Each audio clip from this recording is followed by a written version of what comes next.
Hello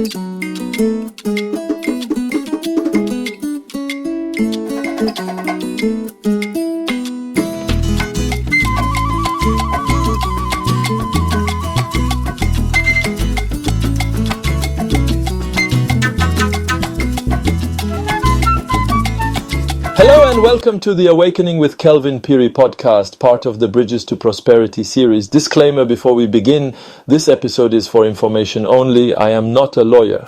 What I am sharing is based on public reports and the laws of Zambia. Some of what I will say is based on reasonable assumptions because the full court judgment in this case has not yet been published. So take this as explanation and education, not as legal advice. Starting with the subscriber's comment, in our last video we looked at the conviction of former Foreign Affairs Minister Joseph Malanji and former Secretary to the Treasury Fred Sonyamba. One of our subscribers at Judy Williams 2349 left a comment that caught my attention. Judy wrote, such crimes 4 years is not enough. This man could have been better to lock him for 10 to 15 years. And I think Judy speaks for many Zambians. When people hear of helicopters, luxury homes, millions of dollars and millions of kwacha involved, they expect very long prison sentences. So when the judgment came down, only 4 years, people were shocked, angry, even confused. And the question is why? Why only 4 years? Let's unpack this together. Which law likely applied? First, we need to be clear.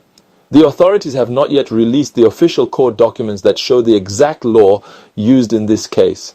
But when we look at past corruption cases in Zambia, one law appears again and again, the Forfeiture of Proceeds of Crime Act number 19 of 2010. This is a law designed to deal with people found in possession of property or money that can reasonably be suspected to have come from crime. Inside this law is one section that is very relevant, Section 71.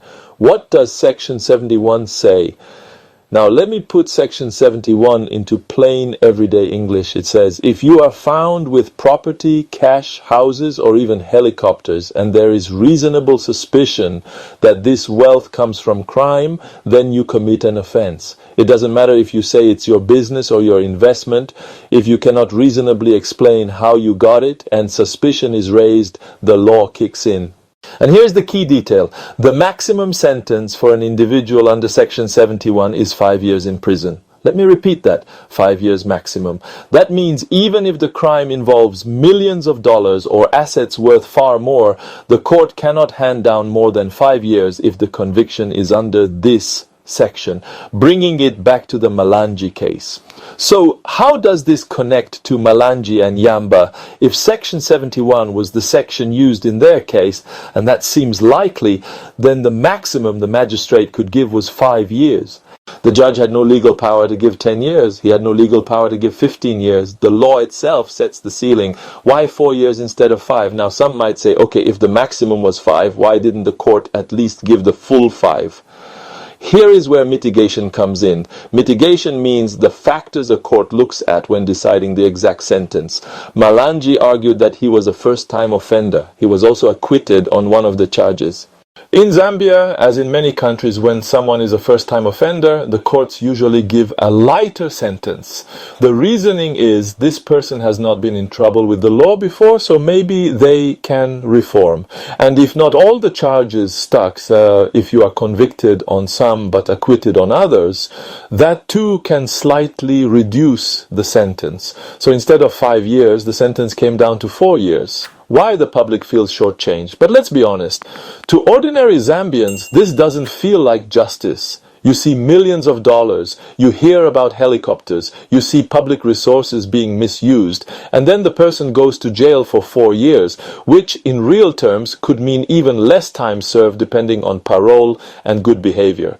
That is why Judy's comment, such crimes 4 years is not enough. This man could have been better to lock him for 10 to 15 years, reflects what many are thinking. The crime looks big, the punishment looks small, but the truth is the judge's hands were tied. The law itself, Section 71, capped it at 5 years. Lessons for Zambia. So what can we learn from this? First, justice is not only about the courts.